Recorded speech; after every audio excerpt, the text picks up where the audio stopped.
kasih ya Tuhan, kami bersyukur buat kasih-Mu yang besar di dalam hidup kami ya Tuhan. Kami percaya kasih Yesus itu yang hidup di dalam kami ya Bapa. Kami bersyukur ya Bapa buat penyertaan Tuhan, Engkau menyertai setiap aktivitas yang kami lakukan. Bersyukur buat hari ini Tuhan, kami boleh bersekutu, memuji menyembah Engkau di tempat ini ya Bapa. Ya Bapa, jika sebentar kami akan mendengarkan sebagian dari firman Tuhan, biarlah Roh Kudus-Mu yang berbicara di tengah-tengah kami. Kami berdoa biarlah apa yang menjadi firman Tuhan Kau nyatakan di dalam hati kami ya Bapa. Hamba-Mu juga berdoa bagi hamba-Mu, biar Tuhan yang memampukan, bukan dengan kuat gagah tetapi dengan anugerah Tuhan kami boleh mendengarkan firman-Mu ya Tuhan. Terima kasih ya Tuhan, di dalam nama Tuhan Yesus kami berdoa dan mengucap syukur. Haleluya, amin. Oke, silakan duduk teman-teman semua. Shalom teman-teman semua. Gimana kabarnya? Luar biasa. Oke. Ya, jadi teman-teman hari ini kita akan membahas satu topik, yaitu Bapa yang kekal. Ya, jadi seperti yang teman-teman tahu ya, kita di bulan Desember ini kita mempelajari dari kitab Yesaya ya, tentang kedatangan Tuhan Yesus.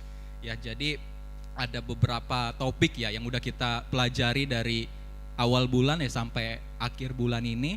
Jadi hari ini kita akan membahas tentang Bapa yang kekal. Oke ya. Tapi teman-teman, nggak terasa kita udah di akhir tahun 2024 ini teman-teman ya. Ya teman-teman udah ada yang ujian, ya ada yang mungkin mau liburan, ya ada yang mungkin mau kemana gitu ya. Ya nggak terasa teman-teman udah 1 tahun ini kita lewati gitu. Ya tapi yang menjadi pertanyaan, apakah yang kita lakukan di 2024 ini sudah membuat kita semakin mengenal Bapa atau tidak gitu. Ya kan, kalau kita ingat dari awal tahun sampai akhir tahun kira-kira apa yang berubah gitu dari hidup kita ya. Bang, aku kayaknya sama aja bang, perasaan tahun lalu baru Natal, tahun ini Natal kayaknya nggak ada yang berubah gitu. Ya mungkin ada teman-teman yang punya kesaksian, bang luar biasa yang Tuhan kerjakan bang, di sekolah aku dapat juara gitu ya, atau mungkin di pelayanan aku diberkati. Ya pasti ada yang Tuhan kerjakan di dalam hidup teman-teman.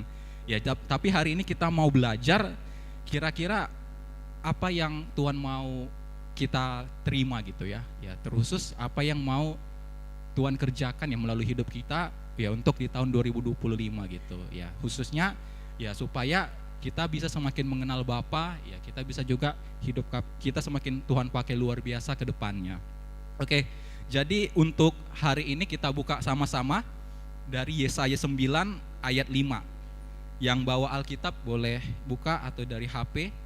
Kita buka sama-sama dari Yesaya 9 ayatnya yang kelima. Ya jadi ini mungkin tema kita bulan ini ya teman-teman ya, dari Yesaya 9 ayatnya yang kelima. Oke. Yang udah dapat boleh lambaikan tangan. Yesaya 9 ayat 5. Udah dapat semua? Udah? Udah, oke. Teman-teman jangan malu-malu ya, kita baru kenal gitu ya. Ya teman-teman kalau udah dapat ya lambaikan tangan, bilang amin gitu ya. Jadi abang pun tahu, nanti abang kira teman-teman belum dapat gitu kan. Ya, jadi teman-teman kita buka sama-sama dari Yesaya 9 ayat 5. Kita baca sama-sama ya teman-teman ya. Yesaya 9 ayat 5. Oke ya, 3, 2, 1. Sebab seorang anak telah lahir untuk kita, seorang putra telah diberikan untuk kita, lambang pemerintahan ada di atas bahunya, dan namanya disebutkan orang, penasihat ajaib, Allah yang perkasa, Bapa yang kekal, Raja damai. Oke teman-teman ya, jadi dari kitab Yesaya ini sebenarnya berbicara tentang nubuatan Nabi Tuhan, yaitu Nabi Yesaya kepada saat itu kepada bangsa Israel. Ya seperti kita tahu ya, kalau kita baca perjanjian lama, bangsa Israel itu ya salah satu bangsa pilihan Tuhan. Ya bangsa pilihan Tuhan, bangsa yang dikhususkan Tuhan, yang mana Tuhan memberkati mereka luar biasa gitu. Tapi yang terjadi adalah ketika bangsa Israel menjadi bangsa pilihan Tuhan, mereka hidup di dalam dosa. Ya, mereka kalau kita baca ya di kitab-kitab sebelumnya dikatakan mereka melakukan penyembahan berhala, mereka melakukan dosa-dosa sihir nenek moyang, ya bahkan mereka berzina dengan allah-allah lain gitu. Itu yang terjadi kondisinya seperti waktu itu teman-teman. Ya ketika mereka berdosa, ketika mereka hidup jauh daripada Tuhan, di situ mereka mulai menderita. Ya di situ mereka mulai merasakan penjajahan bangsa lain, ya mereka diperbudak, ya mereka dipaksa, ya ketika mereka jauh daripada Tuhan, mereka hidup dalam penderitaan teman-teman. Ya karena penderitaan itulah makanya kalau kita baca ya banyak bangsa Israel berdoa kepada Tuhan, ya berdoa kepada Allah ya supaya mereka dibebaskan dari perbudakan yang mereka alami saat itu gitu.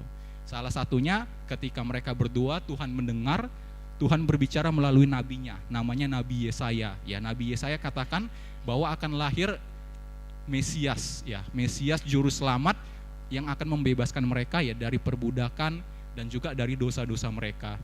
Ya jadi sebenarnya ayat ini berbicara tentang itu teman-teman ya, ketika mereka mengharapkan ya suatu juru selamat, ya mereka mengharapkan suatu kebebasan, ya mereka mengharapkan bahwa akan ada pertolongan daripada Tuhan. Disinilah Tuhan berbicara kepada Nabi Yesaya bahwa akan lahir yang kita tahu yaitu Tuhan Yesus yang akan menyelamatkan dan menebus setiap dosa orang-orang berdosa.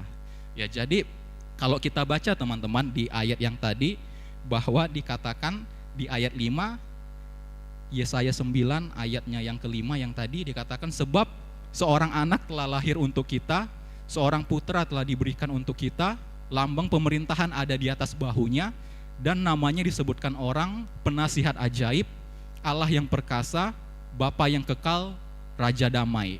Ya, jadi teman-teman hari ini kita khusus ya membahas tentang Bapa yang kekal. Ya, kenapa Tuhan Yesus ya ataupun kenapa Mesias ya yang dikirimkan Bapa ke dunia ini disebut Bapa yang kekal ya. Kalau kita lihat ya bahwa sebenarnya Tuhan Yesus sendiri ya kita tahu bahwa dia lahir ya dari Yusuf dan Maria, ya dia juga kita tahu ketika di dunia ya dia melakukan banyak hal gitu ya. Tetapi satu hal yang mau kita pelajari, sebenarnya apa tujuan Yesus datang ke dunia ya. Kita bulan ini kita memperingati Natal ya, kita memperingati Natal, kita udah melakukan banyak acara Natal ya, ada yang kemarin juga melayani ya, ada yang juga mungkin yang beli baju baru gitu ya, ada yang mungkin Natal jalan-jalan gitu ya, nggak apa-apa gitu ya. Tapi yang terpenting hari ini kita mau belajar bahwa sebenarnya apa itu Natal ya. Ya kalau kita belajar Natal itu artinya Yesus lahir, Yesus datang ke dunia. Kemudian ya kenapa Yesus harus datang ke dunia gitu. Kita sama-sama buka teman-teman dari Yohanes 14 ayat 6. Yohanes 14 ayat 6. Oke. Kita baca sama-sama ya teman-teman. Yohanes 14 ayat 6. 3, 2, 1. Kata Yesus kepadanya, Akulah jalan dan kebenaran dan hidup. Tidak ada seorang pun yang datang kepada Bapa kalau tidak melalui aku. Oke teman-teman ya, jadi ini alasan ya kenapa Tuhan Yesus datang. Dikatakan bahwa kata Yesus kepadanya, Akulah jalan dan kebenaran dan hidup. Tidak ada seorang pun yang datang kepada Bapa kalau tidak melalui aku. Kita buka ya poin pertama kita, boleh minta tolong di next Bang. Ya, jadi teman-teman poin pertama yang kita pelajari hari ini bahwa Bapa memberikan hidup yang kekal melalui Yesus. Ya, tadi kita belajar ya di Yesaya dikatakan bahwa Bapa yang kekal ya. Dalam artian sebenarnya ya kalau kita berbicara Bapa yang kekal memberikan kita hidup yang kekal gitu. Tetapi yang menjadi pertanyaannya gimana caranya Bapa memberikan itu kepada kita teman-teman. Ya, sedangkan kita di dunia ini ya kalau kita lihat hidup kita ya mungkin kita nggak pernah lihat Bapa ya, kita mungkin nggak kenal siapa Bapa ya, kita mungkin berbicara tentang Bapa ya, Bapa yang di surga itu sesuatu yang sulit dibayangkan gitu. Tetapi puji Tuhannya teman-teman ada seorang ya yang diutus namanya Tuhan Yesus gitu ya. Tuhan Yesus ini dikatakan bahwa dia adalah jalan, kebenaran, dan hidup gitu. Yang tadi teman-teman, banyak orang mencari jalan untuk mendapatkan hidup yang kekal ya.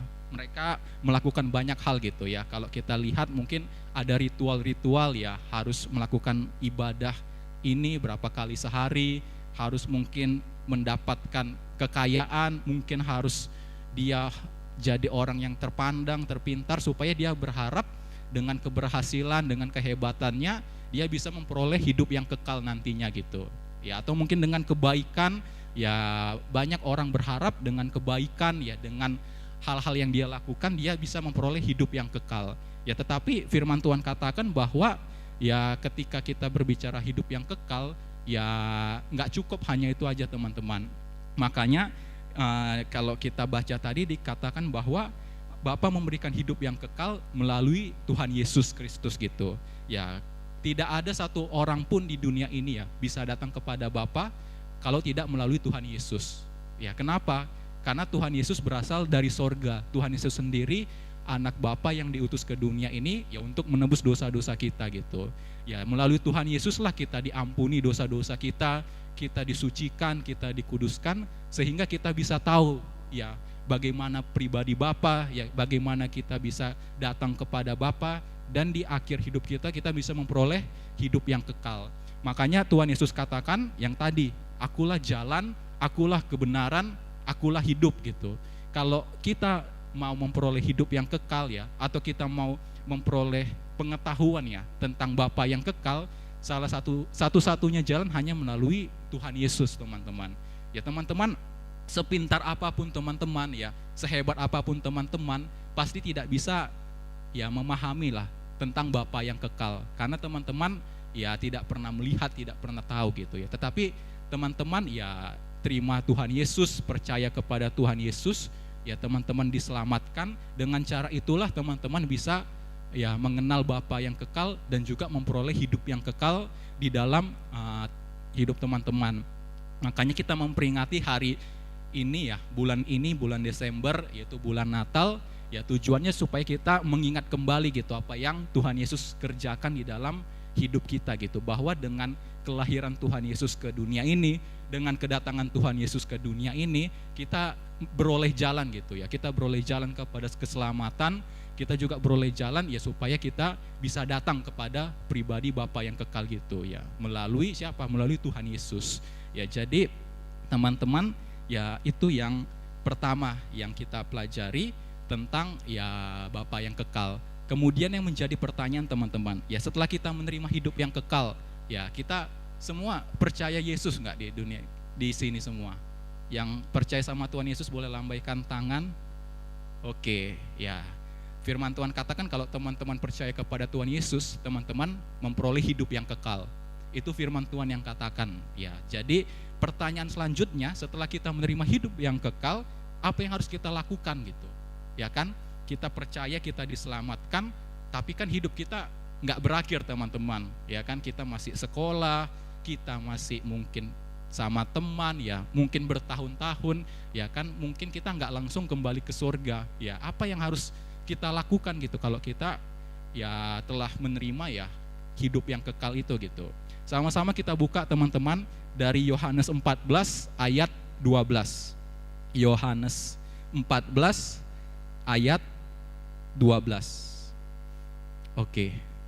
Ya, kita baca sama-sama lagi ya, teman-teman ya. Yohanes 14 ayat 12. 3 2 1. Aku berkata kepadamu, sesungguhnya barang siapa percaya kepadaku, ia akan melakukan juga pekerjaan-pekerjaan yang aku lakukan, bahkan pekerjaan-pekerjaan yang lebih besar daripada itu, sebab aku pergi kepada Bapa. Amin. Ya, ini menjadi poin kedua kita teman-teman dari khotbah hari ini. Boleh minta tolong ditampilkan untuk poin kedua kita ya teman-teman. Jadi dari ayat tadi kita belajar bahwa kita diselamatkan untuk mengerjakan pekerjaan Bapa. Ya, jadi teman-teman ketika teman-teman memperoleh hidup yang kekal, teman-teman diselamatkan, teman-teman ya bukan hanya sekedar numpang lewat di dunia ini gitu teman-teman ya.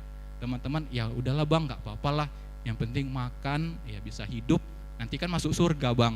Ya itu benar gitu ya, tetapi yang jauh lebih besar daripada itu, yang dari ayat tadi kita belajar, sebenarnya kita diselamatkan ya untuk mengerjakan pekerjaan Bapa. Ya ada rencana Tuhan yang besar ya, ada rancangan Tuhan yang besar yang Tuhan rancangkan dalam setiap hidup kita. Tuhan mau ketika kita diselamatkan, kita mengerjakan panggilan ya, kita mengerjakan rencana Tuhan tersebut gitu. Itulah tujuannya ya, kenapa ya Tuhan datang ke dunia, ya Tuhan menyelamatkan setiap kita gitu. Ya kalau kita lihat ya tentang rencana Tuhan yang besar ya, tentang pekerjaan Tuhan yang besar, ada satu mungkin yang mengganjal gitu. Bang, aku kan kemampuanku gini-gini aja bang, bukan pintar kali bang, ya bukan juga jago ngomong bang, ya mungkin kadang-kadang agak malas juga bang, gimana bisa aku kerjakan panggilan Tuhan bang? Ya kan kalau aku lihat Tuhan Yesus hebat bang pekerjaannya gitu kan, masa firman Tuhan katakan aku bisa mengerjakan yang Tuhan Yesus kerjakan gitu, ya kan nggak mungkin lah bang, ya kan pasti di dalam setiap kita ya punya keraguan, ya pasti di dalam setiap kita punya kelemahan, di dalam setiap kita pasti ada kekurangan yang membuat kita nggak yakin ya, kita nggak percaya bahwa kita mampu melakukan pekerjaan yang sudah Tuhan kerjakan dalam hidup kita gitu ya. Walaupun mungkin kita masih muda ya teman-teman ya, kita masih muda ya, pasti kita merasa bahwa itu kan orang tua bang yang udah pengalaman ya, udah pintar, yang cocoknya bang yang lakukan pekerjaan besar. Kalau aku anak muda ya yang biasa-biasa aja lah bang, ya pasti ada hal-hal gitu ya yang di hati kita gitu ya. Tetapi yang kita mau lihat ya, sebenarnya apa gitu yang menjadi janjinya Tuhan ya, kenapa dia berkata kita mampu mengerjakan pekerjaan yang sama seperti Tuhan Yesus kerjakan ketika dia ada di muka bumi ini gitu. Kalau kita lihat tadi di Yohanes 14 ayat 12a, oke, ya aku berkata kepadamu, sesungguhnya barang siapa percaya kepadaku, ia akan melakukan juga pekerjaan-pekerjaan yang aku lakukan, bahkan pekerjaan-pekerjaan yang lebih besar daripada itu. Ya, jadi kuncinya di mana? Di bagian pertama. Dikatakan bahwa aku berkata kepadamu, sesungguhnya barang siapa percaya kepadaku, ia melakukan juga pekerjaan yang aku lakukan. Ya, yang menjadi poinnya teman-teman, bukan masalah teman-teman mampu atau enggak gitu ya, bukan masalah teman-teman pintar, bukan masalah teman-teman jago ngomong, punya banyak pengalaman gitu ya, tetapi ketika Tuhan Yesus katakan kita mampu mengerjakan pekerjaan yang besar yang Tuhan kerjakan, dalam artian bahwa kita harus percaya kepada Tuhan gitu. Apa artinya gitu? Artinya kita melakukan itu semua bukan dengan kekuatan kita sendiri gitu ya, tetapi dengan anugerah dan kuasa Tuhan yang bekerja di dalam kita. Itu poin pentingnya teman-teman. Kalau teman-teman contoh melayani gitu ya, melayani jadi pembimbing PA gitu, kalau teman-teman lihat kekuatan, mungkin teman-teman gak mungkin mengerjakan itu gitu. Bang, aku gak bisa ngomong, bang aku sibuk, bang aku ini, aku itu gitu ya. Mungkin teman-teman sekolah gitu ya, bang aku kurang pintar, aku kurang ini. Kalau teman-teman lihat ya diri teman-teman ya pasti banyak kekurangan gitu ya, Tuhan juga tahu gitu. Tetapi satu hal yang mau Tuhan sampaikan hari ini, bahwa ketika kita mengerjakan pekerjaan Bapa, itu bukan dengan kekuatan kita gitu ya, tetapi Tuhan meminta supaya kita percaya kepada Dia gitu. Ketika kita mengerjakan pekerjaan Tuhan, kita percaya kepada Dia, percayalah ada kuasa Tuhan yang bekerja gitu di dalam kita. Jadi kita bisa melakukan sesuatu yang luar biasa, itu semua bukan lagi ya karena kita gitu ya, tetapi karena anugerah kuasa Tuhan yang bekerja di dalam kita. Itulah caranya gimana ya firman Tuhan katakan ya kita bisa mengerjakan pekerjaan yang Tuhan Yesus lakukan, bahkan dikatakan yang lebih besar daripada itu gitu. Ya, itu yang menjadi poin utamanya ya teman-teman ya. Bagaimana kita bisa mengerjakan pekerjaan Bapa ya di dalam hidup kita. Oke, mungkin ada, boleh next slide, ada kesaksian ya yang mau abang sharingkan. Oke, kelihatan nggak gambar di depan teman-teman? Oke ya, jadi ini foto ya yang di Surabaya. Di samping kiri itu baju hitam itu anak PA abang yang di Surabaya ya. Yang kanan itu teman gereja lah di GKKD gitu. Yang abang mau sharingkan tentang anak PA abang yang di Surabaya ini ya. Bagaimana kesaksian tentang ya mengerjakan pekerjaan Bapa yang besar itu bisa dilakukan walaupun masih muda gitu. Ya jadi anak PA abang yang baju hitam namanya Ansel, teman-teman. Teman-teman tahu dia ini asalnya dari Sumba, Nusa Tenggara Timur. Ya kalau teman-teman tahu nanti teman-teman googling aja ya, Sumba, Nusa Tenggara Timur itu berapa jauh dari Surabaya gitu. Ya jadi dia ini merantau ke Surabaya, dia SMA di Sumba, dia kuliah itu merantau ke Surabaya gitu. Dia merantau ke Surabaya, bergabung sama ya GKKD gitu ya. Ya abang juga waktu lihat berani juga ini anak gitu ya, jauh-jauh ya merantau ke sini. Dan menariknya teman-teman, dia ini sama sekali nggak dibiayain orang tuanya. Jadi dia kerja di sana teman-teman. Dia kerja ya, dia merantau. Ya abang lihat, wah ini anak boleh juga gitu ya, merantau di sana gitu ya. Dia pergi ke Surabaya, ya di sana juga ada abangnya juga gitu yang udah merantau ya. Jadi awal-awal dia sama abangnya gitu di sana. Ya singkat cerita, dia bergabung di pelayanan ya di GKKD Pekanbaru. Awalnya bukan sama abang dimuridkan, ada yang lain gitu yang memuridkan dia ya, tetapi setelah beberapa bulan berjalan dia menikah gitu ya. Jadi dia minta ke abang gitu ya, dia bilang Bes gitu ya, ya Bes, kalau abang biasa dipanggil ya Bes gitu di sana. Bes minta tolong boleh anak PA aku samamu enggak gitu ya, kalau abang mau ada ini gitu, mau menikah dia kan. Ya akhirnya singkat cerita abang ya terima gitu ya, PA sama abang gitu. Ya PA sama abang awalnya sama teman-teman ya, ya belajar dari dasar gitu ya, tentang keselamatan, tentang hidup yang kekal dan yang lain-lain gitu. Ya setelah beberapa bulan ya masuk fase COVID saat itu teman-teman. Fase COVID itu di mana lockdown ya, kita nggak boleh keluar-keluar ya, kita juga mungkin online semua ya kegiatan gitu ya. Di saat itu yang terjadi, dia ini sakit teman-teman, dia ini sakit dan juga dia nggak bisa kerja gitu ya. Teman-teman tahu artinya ya, kalau dia nggak bisa kerja artinya dia nggak dapat uang gitu ya, karena dia bisa hidup ya karena dia kerja gitu ya. Jadi saat itu ya masa-masa yang dia alami ya, dia sakit ya, nggak kerja ya, karena dia ya di rumah, di kosnya lah ya, dia di kosnya ya, dia istirahat gitu ya. Ya di situ PA ya, PA tetap jalan gitu ya. Di situ ya abang pribadi ya, karena juga saat itu jauh juga ya karena online ya. Jadi ya hanya bisa mendukung doa, yang mendukung kekuatan ya, mungkin ada teman-teman di sana gitu ya untuk bantu juga gitu ya. Jadi ya singkat cerita ya, melalui PA, melalui pemuritan ya, sama-sama menguatkan ya, sama-sama mendoakan, dan juga akhirnya ya dia tetap di sana gitu ya, tetap istirahat gitu. Sampai suatu momen ya, dia cerita juga mungkin dia berat juga gitu ya, dia berat juga untuk di Surabaya gitu ya. Akhirnya ya mungkin dia ingin pulang gitu ya, tetapi abang ya terus mengingatkan ya, terus menguatkan dia ya, bahwa ya ada rencana Tuhan gitu, dia nggak kebetulan ada di sini gitu ya. Itu terus abang lakukan ya. Puji Tuhannya ya, setelah beberapa minggu dia sembuh teman-teman ya, dia sembuh dan akhirnya dia mulai bekerja lagi gitu ya. Dia mulai bekerja, dia juga puji Tuhannya mulai ikut pelayanan di gereja ya, jadi singer gitu ya. Jadi singer, dia ikut pelayanan, dan juga ada satu hal yang luar biasa ya, dia juga kuliah di sana gitu. Dia ambil kuliah malam gitu. Jadi dia pagi sampai sore kerja, dia malamnya kuliah gitu ya.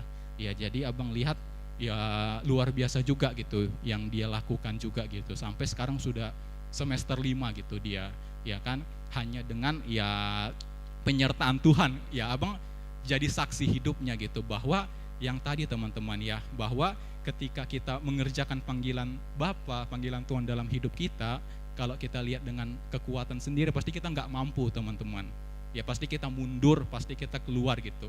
Tetapi kalau kita percaya kepada Tuhan, ada anugerah, ada kuasa Kristus yang menyertai, yang menolong kita ya, percayalah pasti ada perkara luar biasa Tuhan kerjakan yang melalui hidup setiap kita teman-teman ya. Percayalah bahwa ya teman-teman ya bisa juga mengalami hal-hal yang luar biasa, asalkan ya teman-teman ya tetap percaya, ya tetap mengerjakan apa yang menjadi panggilan Bapa dalam hidup teman-teman gitu. Ya dia juga sekarang ya udah ikut pelayanan ya, ikut pelayanan di youth.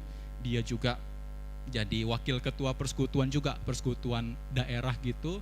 Ya dia juga ya udah aktif lah melayani di sana gitu ya, semenjak abang pergi ke sini gitu ya, pulang ke Pekanbaru gitu ya. Jadi teman-teman, itu sedikit kesaksian ya, bagaimana ya Tuhan mengerjakan ya Bapa yang kekal itu ya, bagaimana dia memberikan ya rencananya ya dalam hidup setiap kita, supaya kita juga bisa mengalami ya, punya kesaksian juga ya, bagaimana ya Bapa yang kekal itu yang mengerjakan perkara yang kekal melalui hidup kita teman-teman.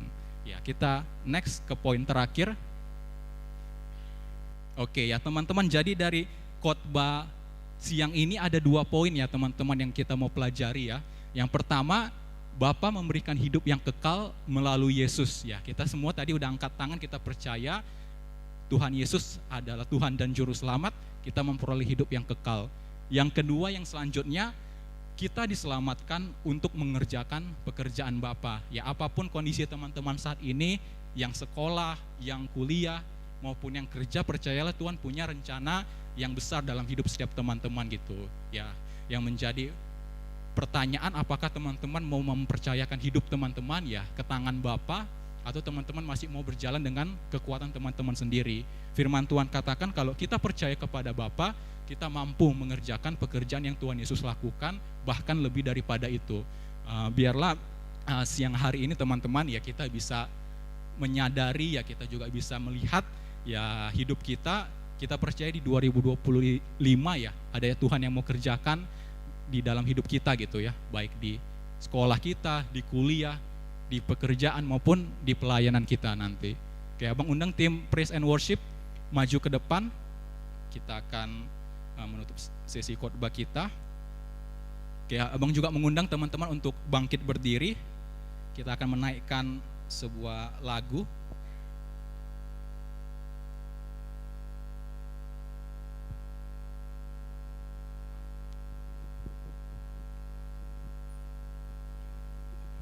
Oke, mari kita teduhkan hati kita di hadapan Tuhan. Kita datang ke hadirat Tuhan. Kita akan naikkan sebuah lagu.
Tuhan, kami bersyukur buat siang hari ini Tuhan, kami telah menerima firman Tuhan. Kami percaya ya Tuhan, bahwa setiap kami Tuhan telah memperoleh hidup yang kekal. Kami percaya ya Tuhan, bahwa Bapa yang kekal itu hidup di dalam hati kami melalui Tuhan Yesus Kristus Allah kami. Bapa yang baik, pada siang hari ini hamba mau berdoa bagi setiap kami yang hadir di sini ya Tuhan. Biarlah kami menyerahkan hidup kami kepada rencana-Mu ya Bapa. Kami percaya Bapa mengasihi kami. Kami percaya Bapa melihara hidup kami. Kami percaya Bapa punya rencana yang indah dalam hidup kami Bapa. Biarlah kami senantiasa boleh berjalan dalam rencana-Mu ya Bapa. Kami percaya hidup kami di dalam Tuhan tidak pernah sia-sia. Kami percaya ada kekekalan, ada sesuatu yang luar biasa Engkau kerjakan dalam hidup kami ya Bapa. Bapa yang baik, kami membawa setiap kelemahan, setiap kekurangan kami ya Tuhan. Biarlah Tuhan, oleh anugerah kuasa Tuhan, Tuhan memampukan kami boleh mengerjakan panggilan Tuhan, mengerjakan pekerjaan Bapa di dalam hidup kami. Kami mau setia, kami mau taat Tuhan. Kami percaya ya Tuhan, biarlah di akhir nanti ya Tuhan, biarlah nama Tuhan boleh semakin dipermuliakan melalui hidup kami, di sekolah kami, di kampus kami, bahkan di pelayanan kami. Orang-orang bisa melihat Bapa yang kekal, orang-orang bisa melihat betapa ajaib, dahsyatnya Tuhan Yesus yang bekerja dalam hidup kami. Terima kasih Bapa, terima kasih Yesus, terima kasih Roh Kudus. Hamba-Mu selesai ya Tuhan, bila Roh Kudus-Mu yang jauh lagi lebih bekerja Tuhan. Untuk setiap kami khususnya di 2025, Engkau nyatakan Tuhan apa yang menjadi rencana-Mu. Engkau nyatakan Tuhan apa yang menjadi panggilan-Mu dalam hidup kami Bapa. Kami percaya tiada yang mustahil bagi nama Tuhan Yesus. Tuhan Yesus yang memampukan, Tuhan Yesus yang menyertai setiap perjalanan kami di tahun 2025. Terima kasih Bapa, terima kasih Yesus, terima kasih Roh Kudus. Dalam nama Yesus kami berdoa dan mengucap syukur. Haleluya.